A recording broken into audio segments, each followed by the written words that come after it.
Hello there, once again, it's Anton from Anton Bay, and I'm doing another figure review. I really haven't done, I felt like I went a long time without doing a bunch of these, and it seems I keep running into some. This is a Masters of the Universe Revelation Sorceress.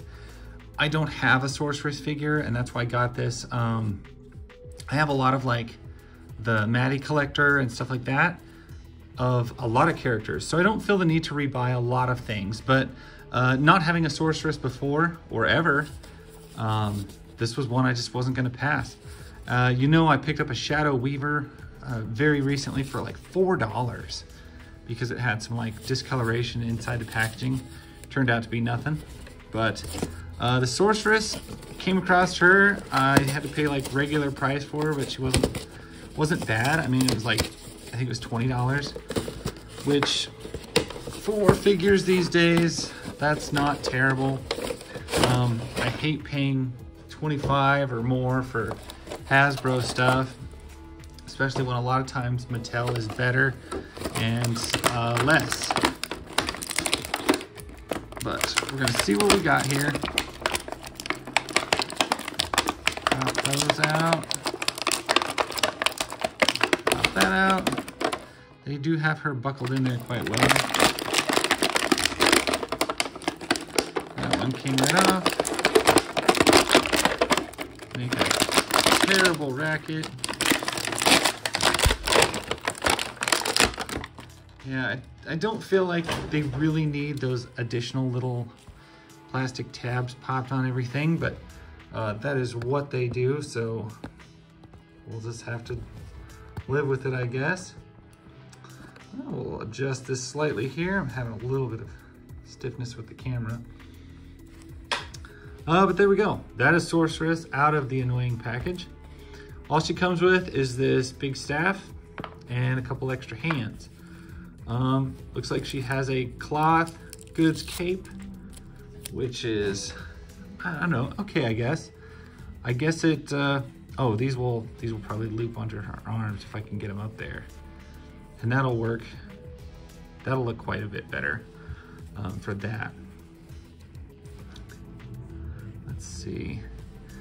This is all plastic. I have a feeling we're not going to get a ton of movement out of her just because of the way these hips are done. That's pretty deal with. Anyway, looks like these are going to loop around the arms so that when you raise the arms, this holds it out. I don't know if I'm crazy about that. It's going to inhibit the movement. But it looks like that is tabbed in there, so it's attached. I suppose that's the best thing to do with it, is loop it up in there, but you're not gonna get a ton of range of motion out of her arms anyway, because this thing is hard plastic and pretty much puts the kibosh on a lot of upper shoulder movement. There is a ball joint up there, if you can see it. There's also a bicep swivel up there at the top. They give her double jointed elbows. Wrist with a turn and a pivot, which is nice. She's got a pretty decent ab crunch. And the head moves around more than you would think, even with all of this headdress with the hawk on there, or whatever that is. I think it's a hawk. Yeah, her ab crunch isn't bad at all. And that's gonna be the waist rotation too. So she has ball jointed hips and upper thigh cut, but I don't know how helpful that's gonna be up under this tight rubber like robe thing she's wearing. She's got double jointed knees, rotation at the tops of her boots, and ankle rocker pivots. So I mean, she's got all the joints. It's just a matter of how much this piece here, the overlay, is gonna inhibit the leg movement, and how much the shoulder movement is going to be inhibited by this shoulder overlay. So she is a victim of her own outfit. The figure looks great.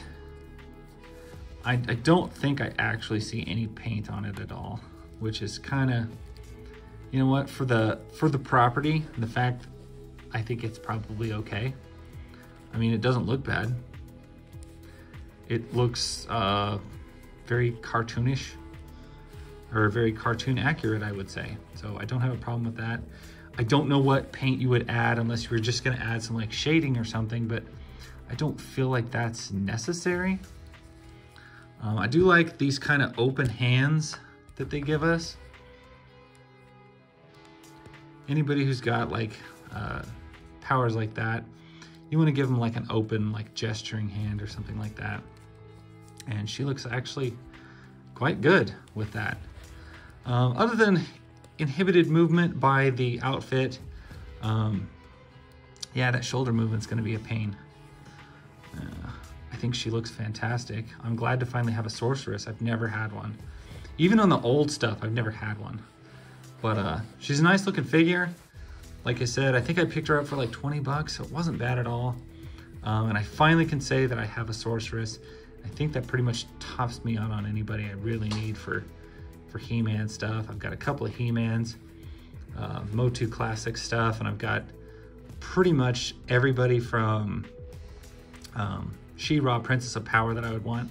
I think the only character I don't have any representation of is probably Trapjaw, but I don't think I need that. I think I'm good. I'm very happy to have this, and I do like this figure a lot, so I think it's worth the 20 bucks. It's better than my last Legends I bought, so. Anyway, thank you so much for watching. That's my story, and I'll catch you guys later. Bye.